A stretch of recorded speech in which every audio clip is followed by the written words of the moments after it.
Welcome back to the Unwritten Rule presented by FanDuel. I have to make sure my microphone is the right one plugged in, and I believe it is. Late night, Payton and I recapping a football game that occurred at Jordan-Hare Stadium between Missouri and Auburn. And Payton, wouldn't it shock us all, the game between Missouri and Auburn at Jordan-Hare Stadium was stupid and weird and ended in a very gut-wrenching win. I think that's one way I can describe this. Missouri pulls it out in double overtime, 23-17 over Auburn. Game-winning touchdown run by Beau Pribula in that second period of overtime after two missed kicks. You had more missed field goal shenanigans and chicanery after that. I think they showed. I think I might have been in another room, but I think they showed Payton the 2021 clip. They did the 22 clip, yeah. 22 clip. So that happened.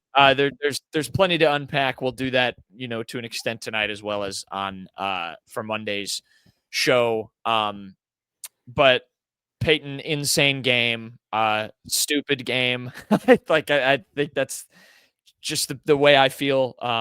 One of those where you're almost more relieved than happy. I think Eli Drinkwitz is certainly more relieved than happy, especially given that there was potentially a clip that could have haunted Mizzou fans' nightmares forever when he thought that Robert Meyer kick was good and started to jog toward the Auburn sideline only to realize it wasn't.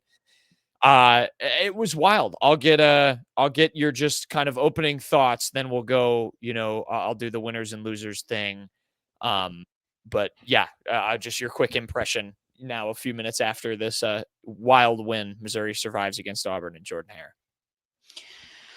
Yeah, I'll go big picture because no doubt about it, I'm sure this team, this program kind of put everything into winning that game last week, and they had their chances and didn't come up with a win. It would have been a real put yourself on the map, like stake your claim, like really be taken seriously win, and they didn't get it. So it was going to be very tough for them to. I think it is a mental hurdle for you. I mean, when you really think about it, a lot of things worked against Missouri going into this game. Auburn came into this 0-3, and I hate the officials' excuse on everything, but Auburn has had some shoddy officiating go against them a lot this year. They were in that game against Georgia. They had a chance to win in the fourth quarter against A&M and had a chance to beat. They were up late in the fourth quarter against Oklahoma. Mm-hmm. So Auburn, you look at the record, it's not good, and I don't think they're a great team, but they're sneaky. They're tough. There's so much talent on that team. Jordan-Hare incredible. Go ahead. What were you saying? Just the defense was incredible tonight. Yeah, their defense is fantastic. We talked about that with Adam Cole going into the game. Jordan-Hare is an absolute. This is like the most cursed place in the world. I never want to see Missouri play at Jordan-Hare again. All credit in the world to Auburn fans, because even when this team is down, they are always packing that stadium. Night games at Jordan-Hare haven't. I'm not trying to sound like Kenny, but I do tip my hat to Auburn a bit. That is a great atmosphere, a great environment. Yeah, you're not talking about going to Sky Bar and the 2-floor canes. Yeah. And it's all right. And they mentioned like the whole road simulation that Mizzou did, like with Lindenwood or whatever it was.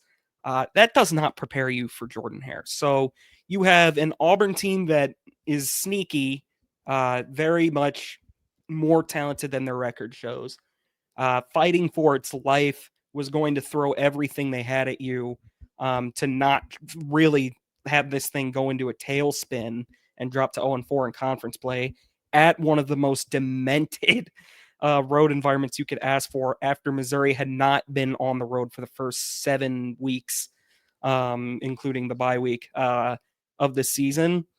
Perfect trap game. And it looked that way for a while. Missouri did not look good. It looked like they were thrown off a little bit at times by the road environment. I don't necessarily want to give all the credit to that and just pawn everything off, because I think a lot of it was just Missouri themselves did not look good more than being rattled by the road environment. But they definitely did get to Pribula for a bit there, I think. but they wound up somehow coming away with a win in a game where you had just so many opportunities to fold.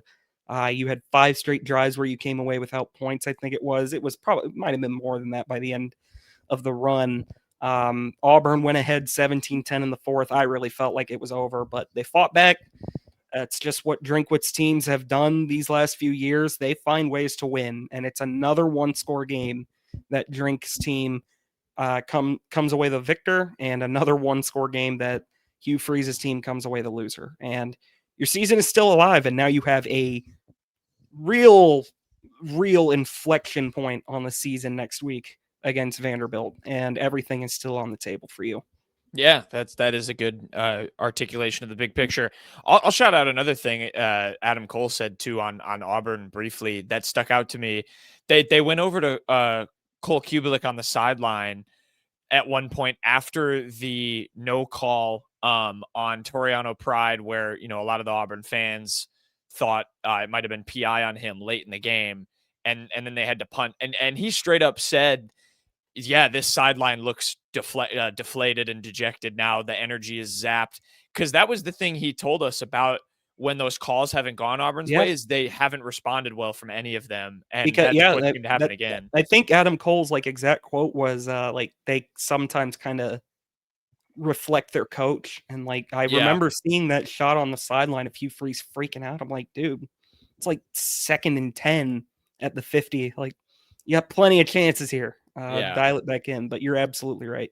Yeah, so that felt like a big flashpoint in the game, and then Missouri obviously being able to weather the missed field goal in overtime. Auburn has its own kicking struggles, and I feel bad for McPherson. I didn't realize what he's kind of gone through with his health and stuff like that, and so yeah, I thought he was no longer on the team. I had no idea he'd come back, but and so that was a tough night.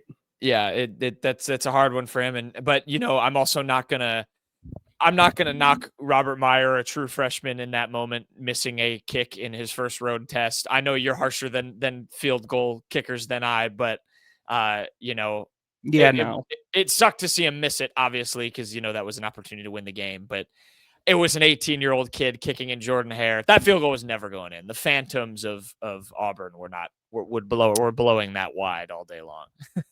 I'll give credit to Kenny. I didn't want any energy being put into reflecting on that 2022 contest, but there were a lot of 2022 parallels to draw in this game. Just weird field goal stuff. There was the just rock fight offense all day. Just weird stuff going in overtime. There were a lot of 2022 parallels, I'm afraid. So I'll tip of the hat to Kenny there. Yeah. I agree. And just some of the penalty stuff. It's strange. Auburn is a strange place to go. Let's get into some winners and losers. We can do a little bit of nitty gritty stuff with this game. I got to start Payton with the unit that absolutely slammed the door on Auburn offensively in overtime. Did it time and time again to keep Missouri in this game.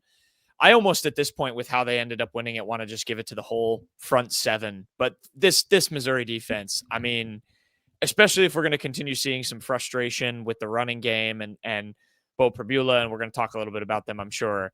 The way this defense has kept this team in these last two games has been phenomenal. I thought the front seven yet again was awesome. Josiah Trotter led the team in tackles with 8. They sacked Jackson Arnold 5 times. We knew coming in this was potentially a game where Missouri's pressure could get home, given what Auburn's kind of allowed this year.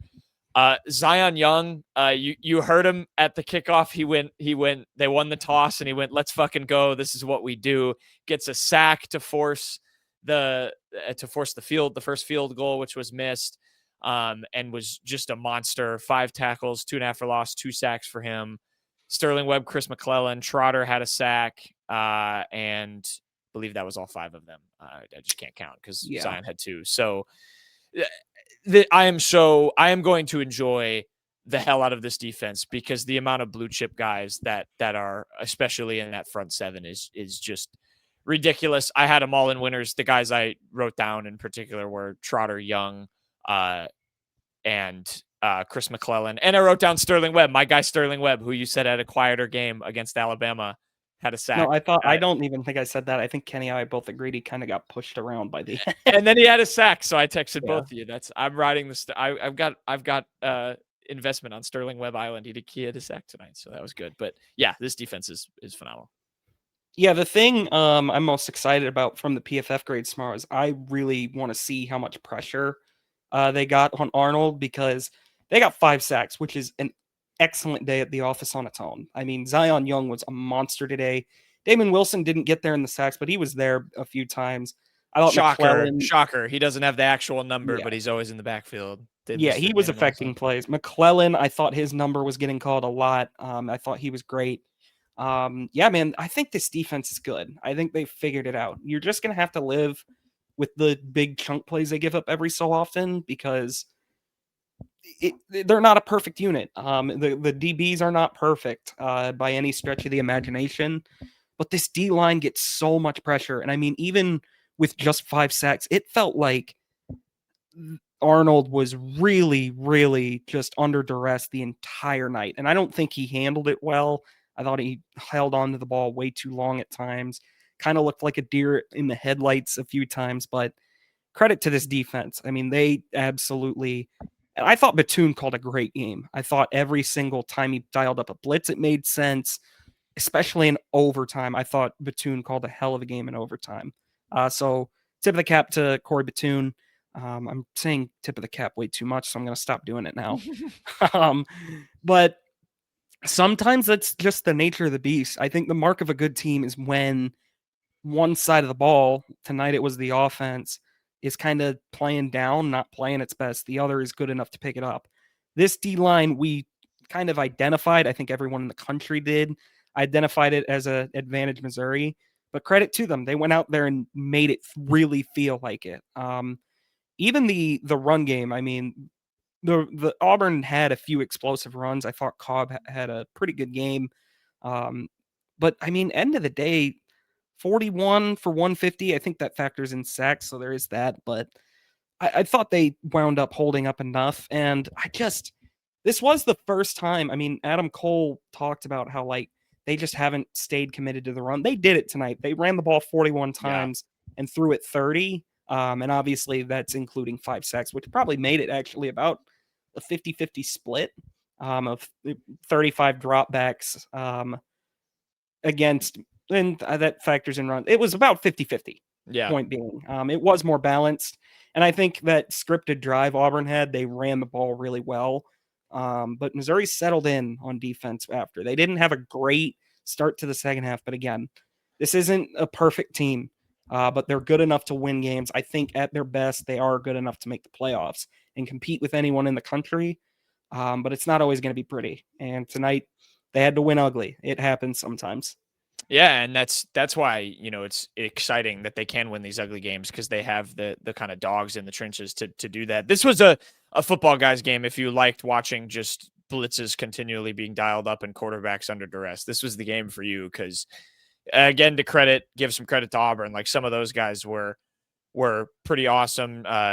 Obviously, Keldrick Falk did his thing. He actually didn't have a sack, and only 3 sacks compared to 5. But it felt like Auburn was in Beau Pribula's grill just as much as Missouri was in Jackson Arnold. So credit to where credit is due. Those guys are ridiculous, and yeah, it was a defensive front off, if you will. And I think Payton, like, again, it tapered over. It ended up tapering over the cracks enough to where, I will admit, when I was writing down my winners and losers, the 2 losers I wrote down from Missouri's defense in particular, and I hate to dunk on them, but the guys I wrote down were Toriano Pride and Stephen Hall, who occasionally got burned by these Auburn receivers. But the defense managed to, win Missouri a game. And, it was a game where still, if you had told me Cam Coleman had 6 catches for 108 yards, I would have been pretty worried about how Missouri ended up faring in a game.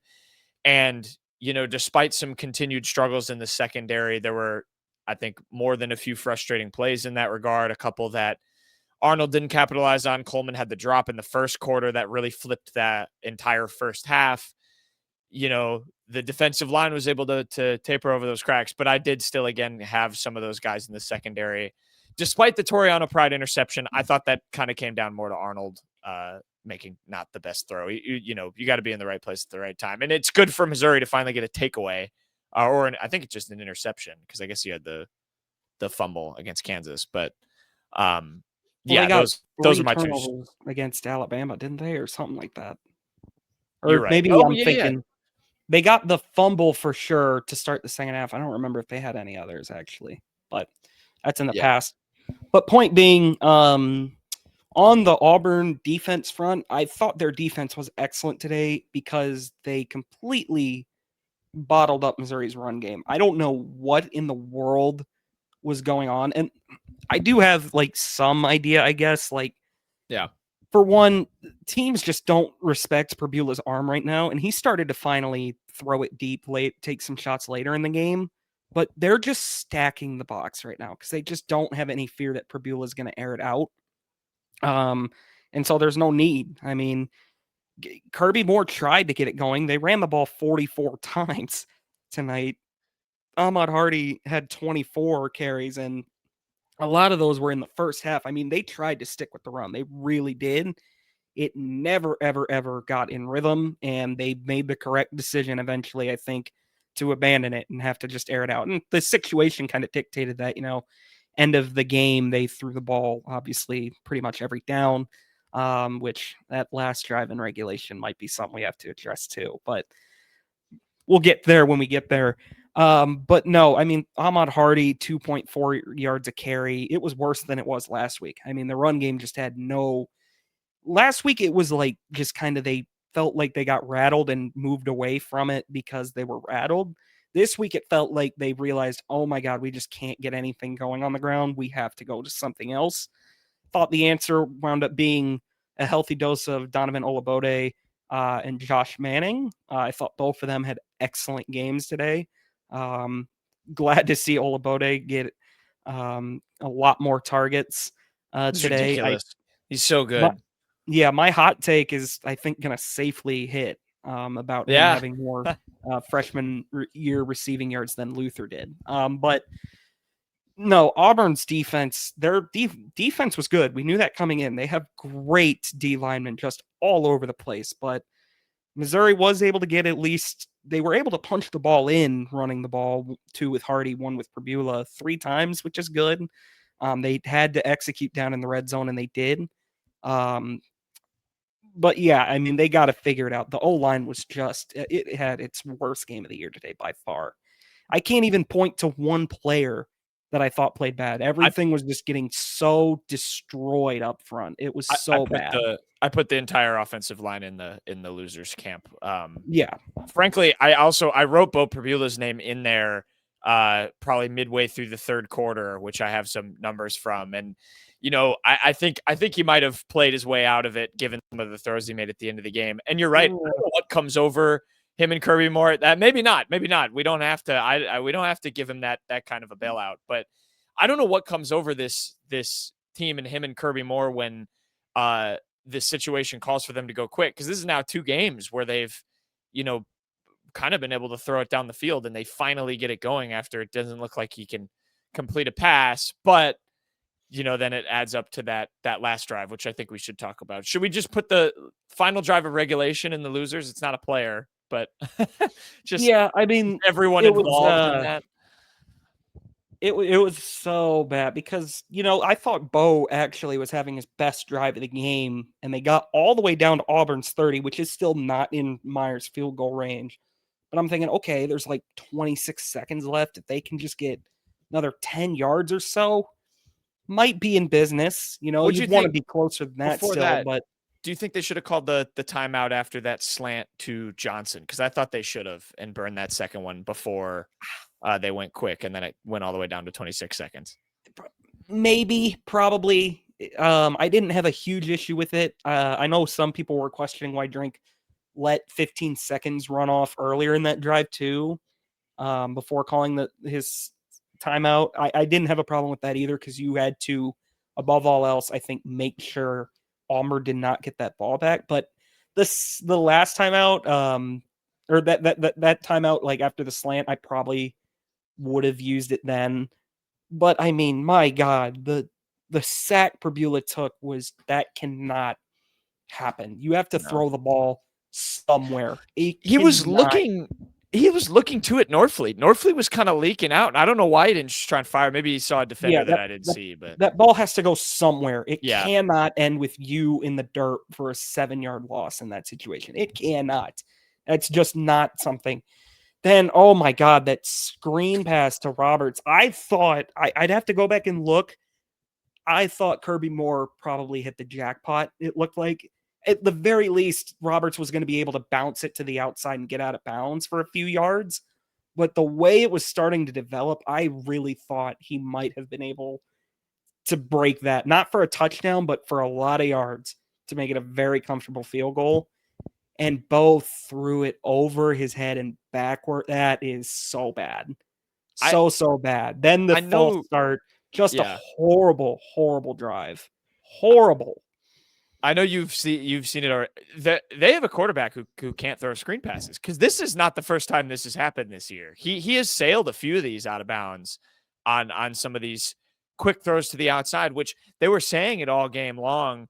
That's what Missouri needed to do to try and offset them taking Hardy out of the game, was get some of those quick looks to the outside. But he's airmailed a few of these screen passes. I don't know if you have to just sit him down and have them practice it or something for an hour after practice. But he's now sailed a few of these, and it cost them big time on that last drive. Was giving me a ton of vibes to the drive in the Kansas State game in 2023 that, you then get bailed out by Harrison Mevis having, the leg of Zeus. But that was pretty bad. And it's one that, will end up getting kind of buried if Missouri can build off this win and continue on a good path this season. But that got ugly. I think you're right. So I ended up Beau. I think, you can keep him in the losers category. There's still some shaky stuff with him. I think him and Kirby Moore with the play calling got it going with, Auburn just kept spamming those,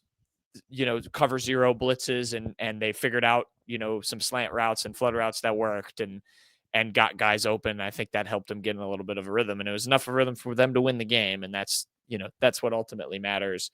Offensive line, I agree. I'll be interested to see their PFF numbers. The other loser I wrote, I'm just going to simply call him out, was Nick Rodriguez for that late hit out of bounds. I just immediately wrote his name down after that happened. He's been disappointing this year. I mean, he's just been on the wrong end of too many negative plays. And that type of play, I mean, there was 2 really stupid penalties that you can't argue at all were ticky-tack. No, I mean, they were both. You can argue that maybe they shouldn't call roughing the passer when you get tapped on the helmet, but it gets called literally 100% of the time. So you have to know better. I feel no sympathy when that gets called anymore, because everybody gets flagged for it.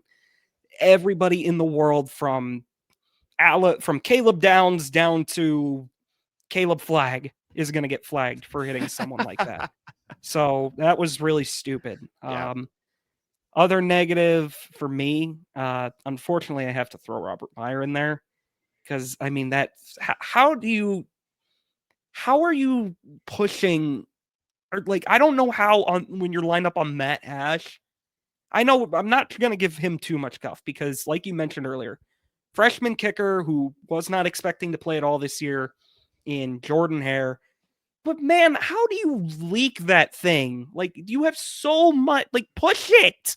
As soon as that way. This is why I was so baffled that Drinkwitz thought it was good, because as soon as it didn't drift, I guess, to the right, if you're looking in Robert Meyer's POV, as soon as it didn't start going right toward between the goalposts, I was like, this isn't going in. It's just going to keep, because it was bad.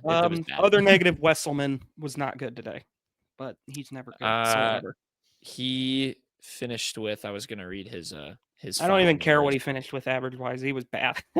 Just could not. He had one time, I remember, where he pinned him inside the 20 and they went and scored anyway, so it didn't matter. 5 punts, 230 yards is 46-yard average. He had one long of 52. Got it inside the 20 once. Yeah, that's fair.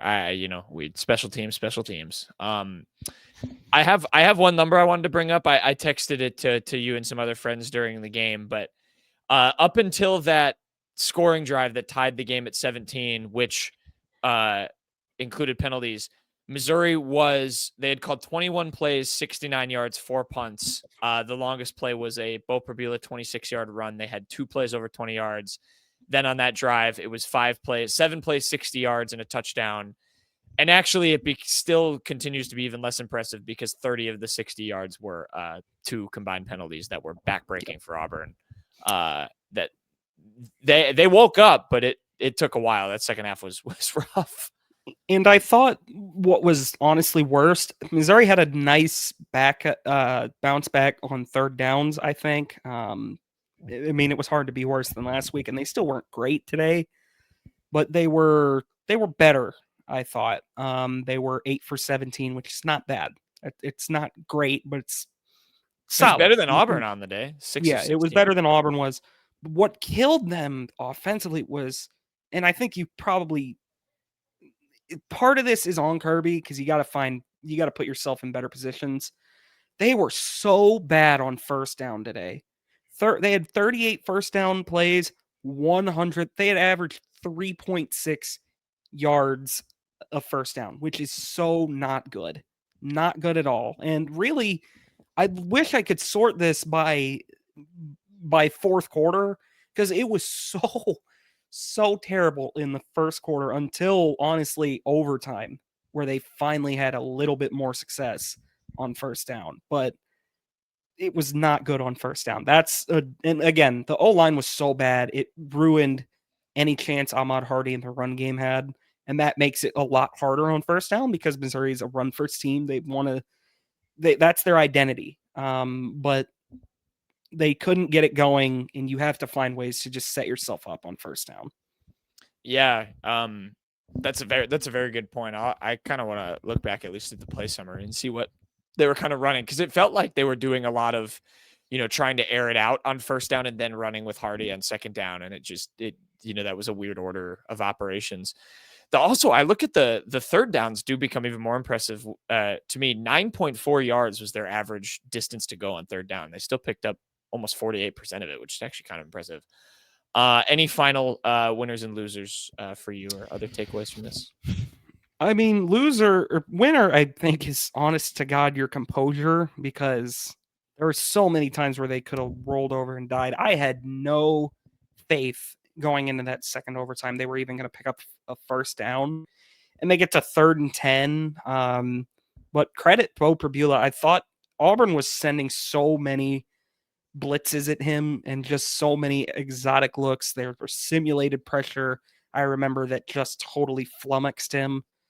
He got a lot better in certain instances as the game went on against pressure. It's still, believe me, I do not think Beau Pribula had a good game tonight, but I thought we saw some progress when he was getting rushed as the game went on. That third down completion to Coleman was a big boy throw. He drifted back just enough, but not too far in the pocket with guys in his face, and delivered a strike to move the chains, and that set them up for the win. So I'll give some credit to the composure of this team. That's just that's a credit to Drink and the staff. They have done a great job of making this team into a very mentally tough group. Yeah, I again leave this game thinking, there's a lot of film that Beau Pribula is going to internalize and I think grow from this. And you're right, he had to step up and make some big boy throws. He weathered his first road start, and that in the end is the story for Missouri. Wild game, 23-17.